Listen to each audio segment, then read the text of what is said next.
बुद्ध ने समझाया, एक लड़का बहुत चतुर था। उसने बहुत सी कलाएं सीखी। उसे तीर चलाना आ गया, वह नाव खेने लगा और बढ़िया से बढ़िया मकान बनाना सीख गया।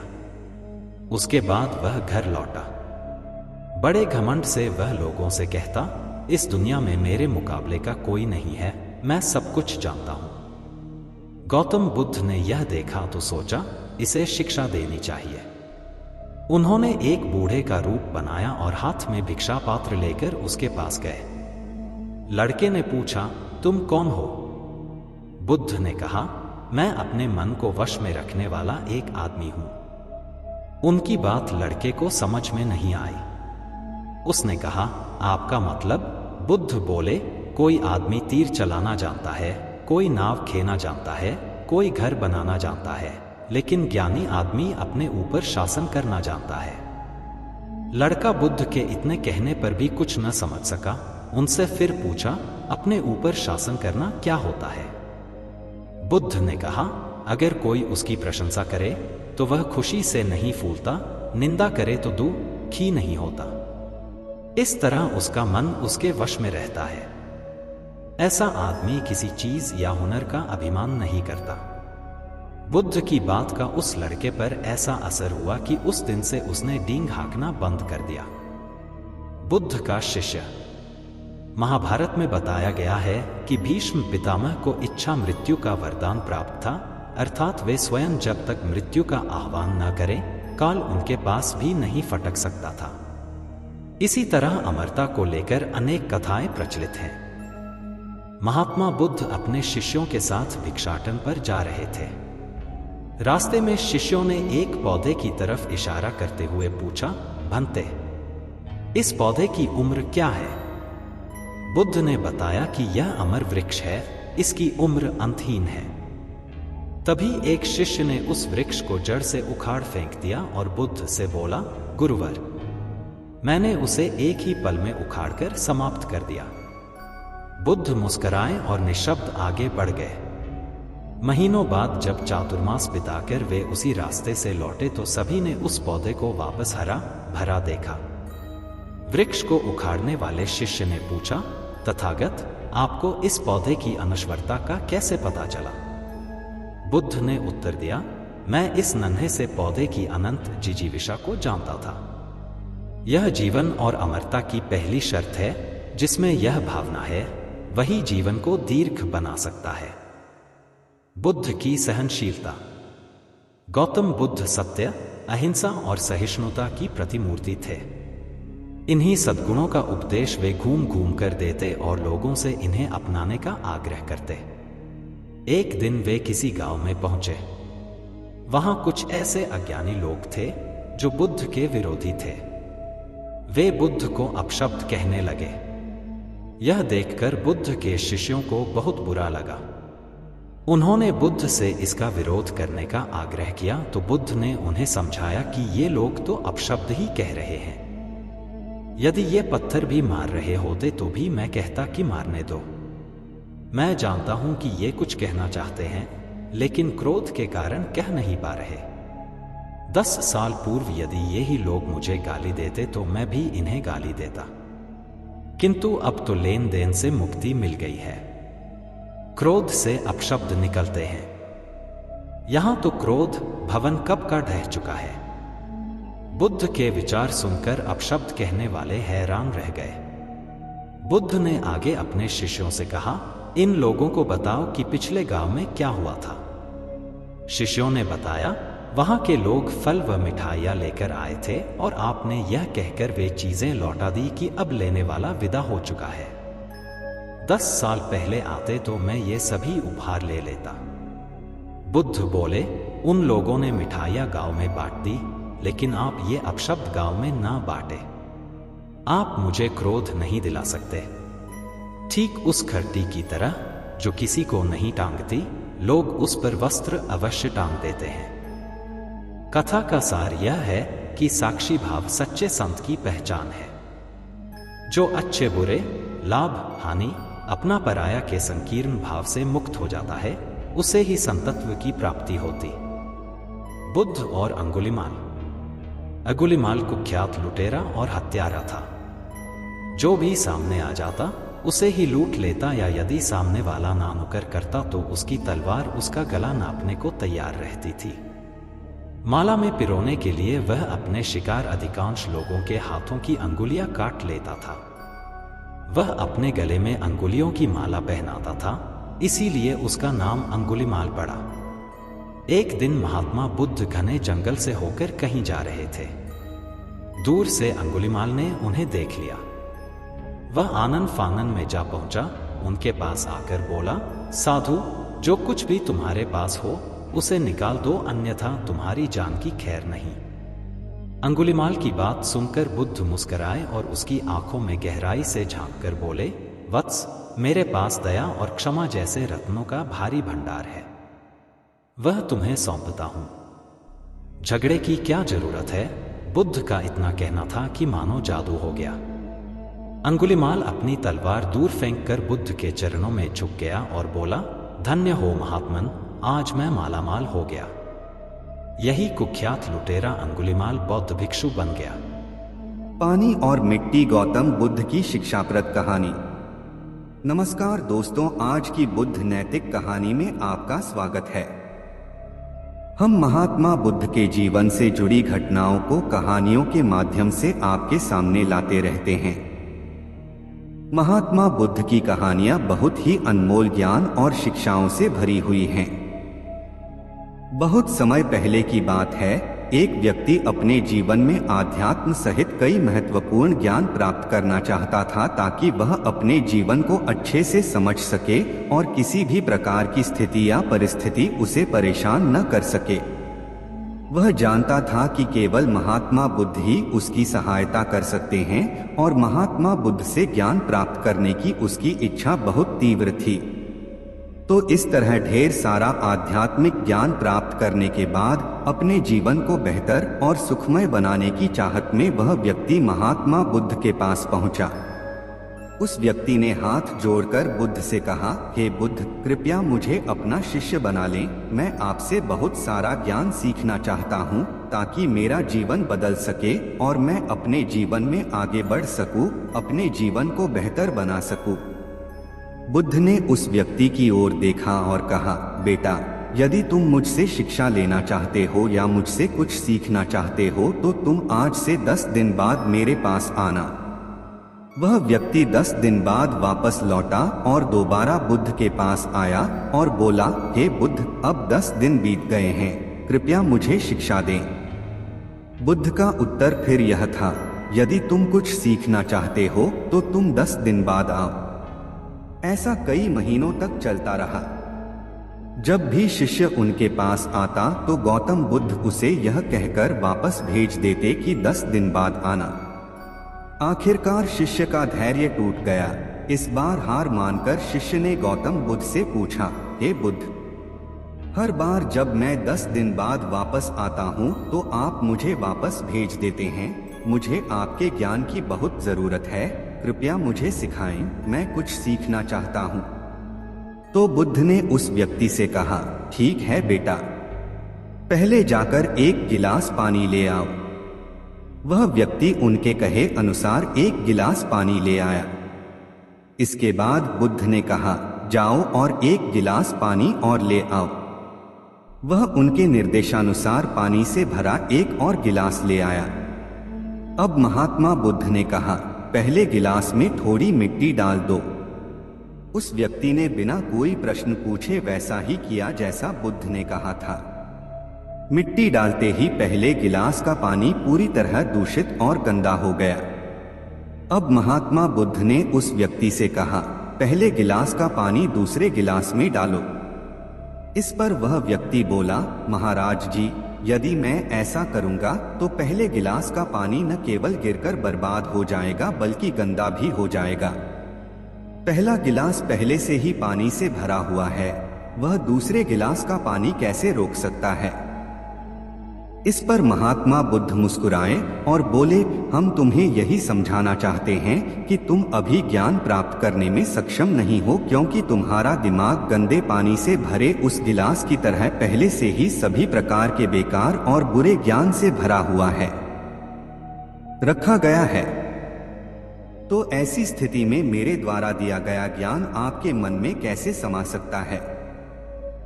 यदि मैं ज्ञान देने लगूंगा तो वह ज्ञान न केवल व्यर्थ चला जाएगा बल्कि प्रदूषित भी हो जाएगा। इसलिए सच्चा ज्ञान प्राप्त करने और आध्यात्मिक ज्ञान को समझने के लिए आपको अपने दिमाग में भरे हुए गलत और नकारात्मक विचारों को खाली करना होगा। आध्यात्मिक ज्ञान प्राप्त करने के लिए मन का पूर्णतः खाली होना आवश्यक है। यदि आप अपने आप से कहते रहेंगे कि आप सब कुछ जानते हैं तो आप कभी कुछ नहीं सीख सकते। इसलिए आप पहले गिलास में पानी खाली कर दें, तभी दूसरे गिलास में पानी समा पाएगा। इसी तरह अपने दिमाग को भी खाली कर दें और पुराने विचारों को दिमाग से बाहर निकाल दें। अब उस आदमी को बुद्ध की बात समझ आ गई और उसने पहले वाले गिलास से पानी खाली करके नई चीजें सीखने का फैसला किया। दोस्तों, इस कहानी से हमें यह सीख मिलती है कि हमारा दिमाग एक पैराशूट की तरह है। पैराशूट जब तक नहीं खुलता तब तक उसका कोई फायदा नहीं होता। उसी प्रकार हमारा दिमाग भी तभी काम करता है जब वह खुलता है और सफलता की नई उड़ान भरता है। इसलिए अपने दिमाग में जो भी बेकार के विचार हैं उन्हें खाली कर लें, तभी आप नई चीजें सीखकर अपना जीवन बदल पाएंगे। जीवन में आप चाहें जितनी अच्छी अच्छी किताबें पढ़ लो, कितने भी अच्छे शब्द सुनो, लेकिन जब तक आप उनको अपने जीवन में नहीं अपनाते तब तक उसका कोई फायदा नहीं होगा। गौतम बुद्ध की कहानी। गौतम बुद्ध और अंगुलिमाल। बहुत सालों पहले भारत में मगध नाम का एक राज्य था। वह राज्य बहुत ही संपन्न था। राज्य में एक सोनापुर नाम का गांव था जहां के लोग अपना सारा काम दिन में किया करते थे, लेकिन रात होते ही सारे लोग अपने घर के अंदर चले जाते और कोई भी रात के समय अपने घरों से बाहर नहीं निकलता था। लोग ऐसा बस एक ही कारण से किया करते थे और वह था अंगुलिमाल। अंगुलिमाल बहुत ही खतरनाक डाकू था जो लोगों को लूटकर मार देता था। वह लोगों के बीच डर बनाए रखने के लिए मारे हुए व्यक्ति की उंगलियां काटकर उसका माला बनाकर पहनता था। अंगुलिमाल मगध के एक गुफा में रहा करता था।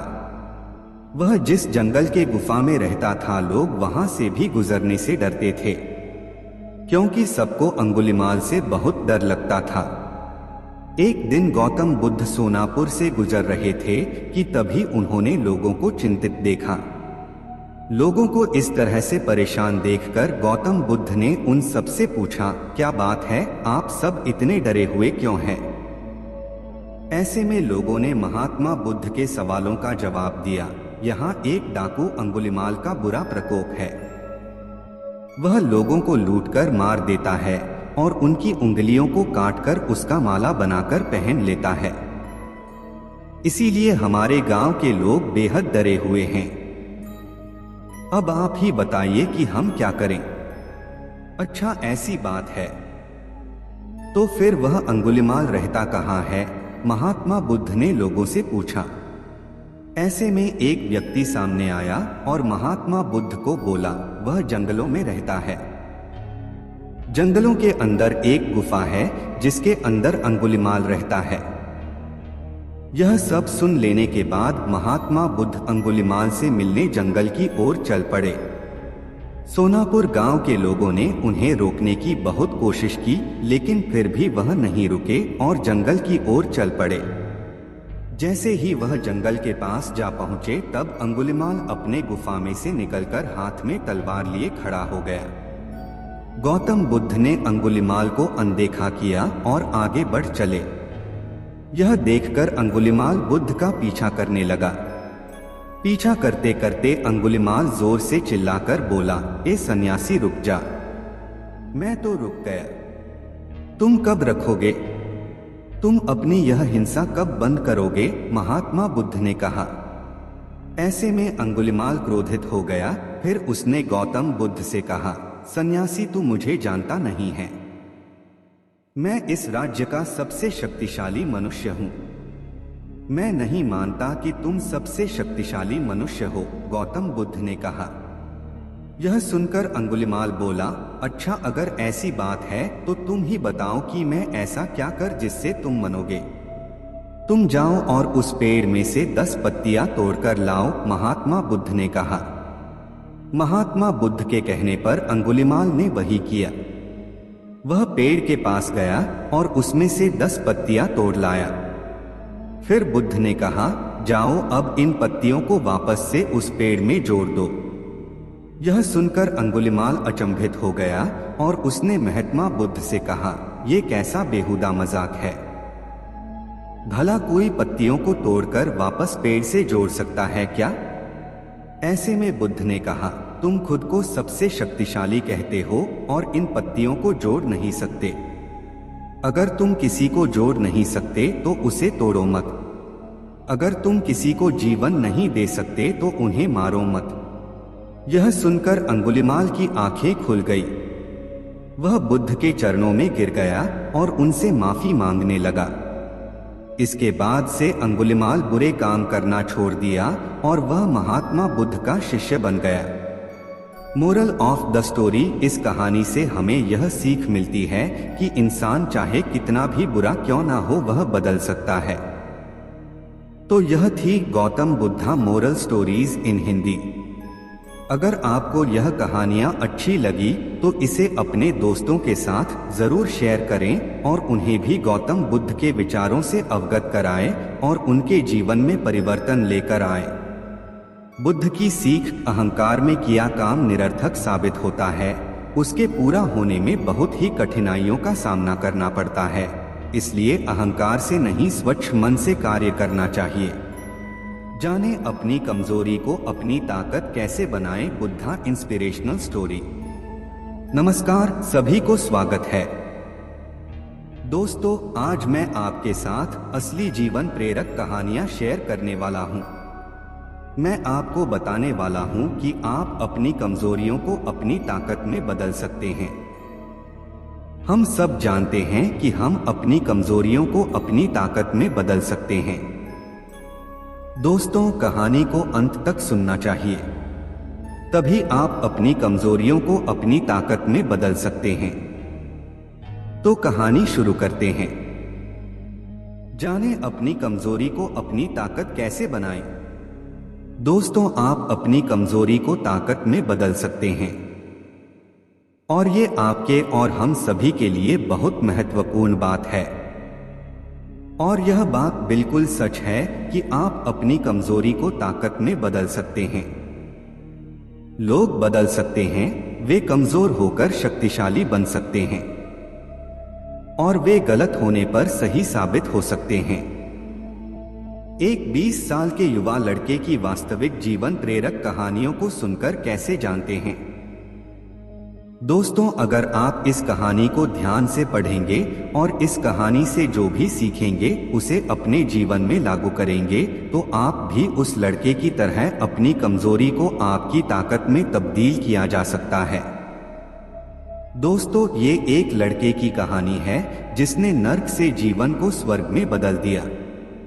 इस युवा को बहुत छोटी उम्र में बहुत बुरी आदतें लगी हुई थी, इसलिए पहले उसकी जिंदगी बर्बाद हो गई, जैसे शराब पीना, गाली देना, बहस करना आदि। इस लड़के की जिंदगी मानो बर्बाद हो गई। एक दिन उसने नॉर्मन विंसेंट पिल की the power of positive thinking book पढ़ी और इस किताब ने उसका जीवन बदल दिया। किताब पढ़ने से पहले शराब पीना, गाली गलौज करना और झगड़ा करना ये सब उनकी आदत थी, लेकिन किताब पढ़ने के बाद उन्हें समझ आ गया कि वह गलत रास्ते पर चल रहे हैं और अगर उन्होंने जल्द ही ये सभी बुरी आदतें नहीं छोड़ी तो उनका पतन निश्चित था।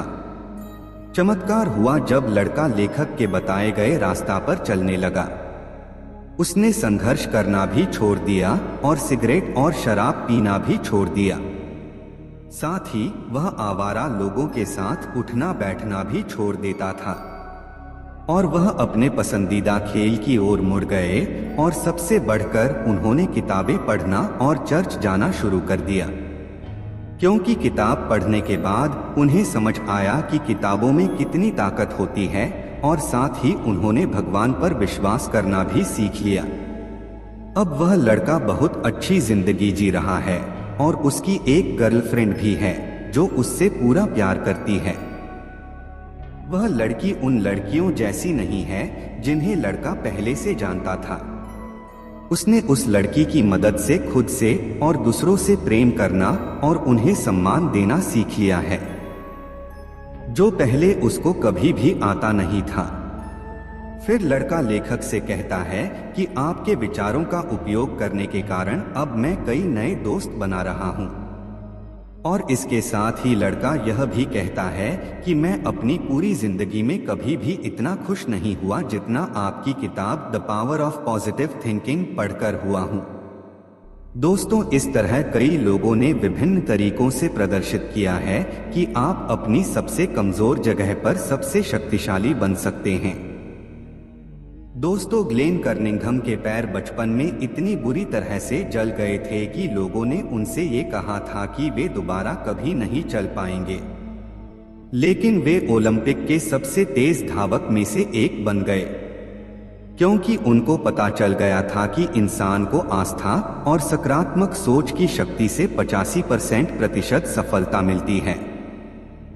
दूसरे शब्दों में कहें तो उसका अर्थ यह है कि आपको ये विश्वास होना चाहिए कि आप जो भी काम करना चाहते हैं वो काम आप कर सकते हैं। अपनी कमजोरी को ताकत में बदलने का फार्मूला।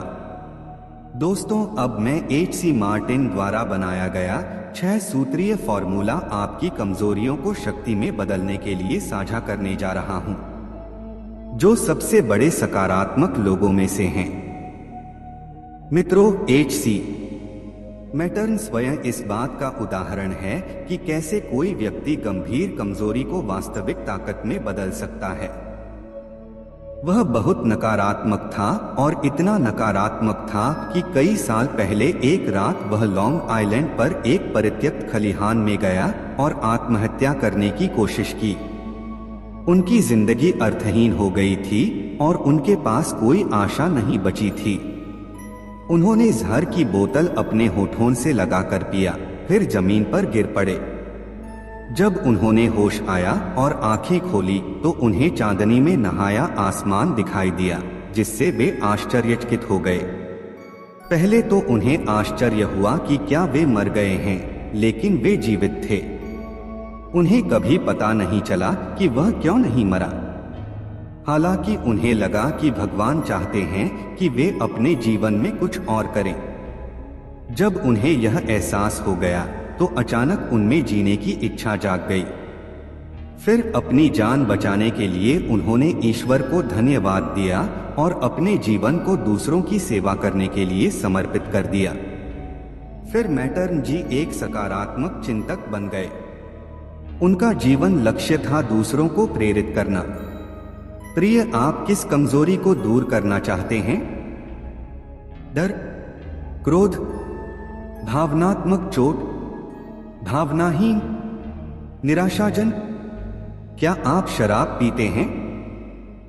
या आपकी कमजोरी महिलाएं हैं?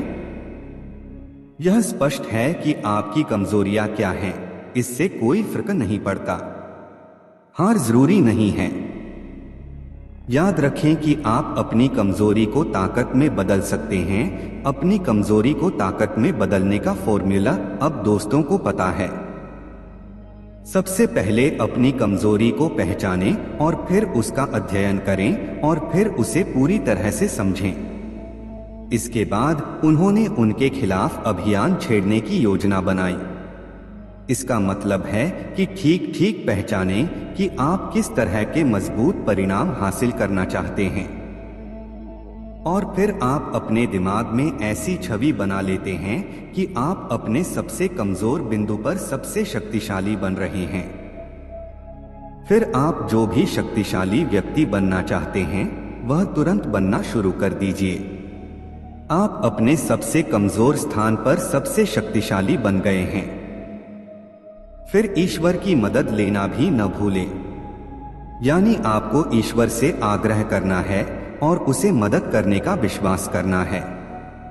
और आपको ईश्वर की मदद मिलनी शुरू होगी जब आप ऐसा विश्वास करने लगेंगे, और फिर आप अपने सपनों का व्यक्ति बनने लगेंगे।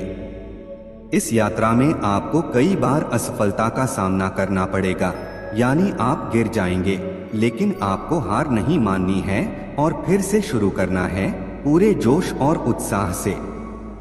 दोस्तों, अब जब आप एक सफल व्यक्ति बनने की यात्रा पर निकल रहे हैं तो आप अकेले नहीं होंगे, क्योंकि अब आपके साथ वह अनुभव होगा जो आपके पिछले असफलताओं से मिला है।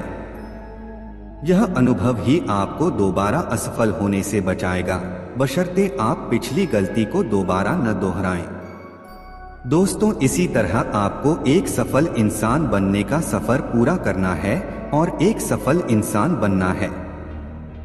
दोस्तों, आज का मुद्दा है अपनी कमजोरियों को अपनी ताकत कैसे बनाएं। कहानी में बस इतना ही है। अगर आज की कहानी आपको पसंद आई और यह आपके लिए उपयोगी लगी तो इसे फेसबुक और व्हाट्सएप पर अपने दोस्तों से शेयर करना न भूलें। गौतम बुद्ध की कहानी अहंकार का उपहार। महात्मा बुद्ध के पास सेठ रत्नचंद दर्शन को आए तो साथ में ढेरों सामग्री उपहार स्वरूप लाए। वहां उपस्थित जनसमूह एक बार तो वाह वाह कर उठा। सेठ रत्नचंद का सिर तो गर्व से तना जा रहा था। बुद्ध के साथ वार्तालाप प्रारंभ हुआ तो सेठ ने बताया कि इस नगर के अधिसंख्य चिकित्सालयों, विद्यालयों और अनाथालयों का निर्माण मैंने ही कराया है। आप जिस सिंहासन पर बैठे हैं वह भी मैंने ही भेंट किया है, आदि आदि। कई दान सेठ जी ने गिनवा दिए। सेठ जी ने जब जाने की आज्ञा चाही तो बुद्ध बोले, जो कुछ साथ लाए थे सब यहाँ छोड़कर जाओ। सेठ जी चकित होकर बोले, प्रभु, मैंने तो सब कुछ आपके समक्ष अर्पित कर दिया है। बुद्ध बोले, नहीं, तुम जिस अहंकार के साथ आए थे उसी के साथ वापस जा रहे हो। यह सांसारिक वस्तुएं मेरे किसी काम की नहीं। अपना अहम यहाँ त्याग कर जाओ, वही मेरे लिए बड़ा उपहार होगा। महात्मा बुद्ध का यह कथन सुनकर सेठ जी उनके चरणों में नतमस्तक हो गए। भीतर समाया हुआ सारा अहंकार अश्रु बनकर बुद्ध के चरणों को धो रहा था।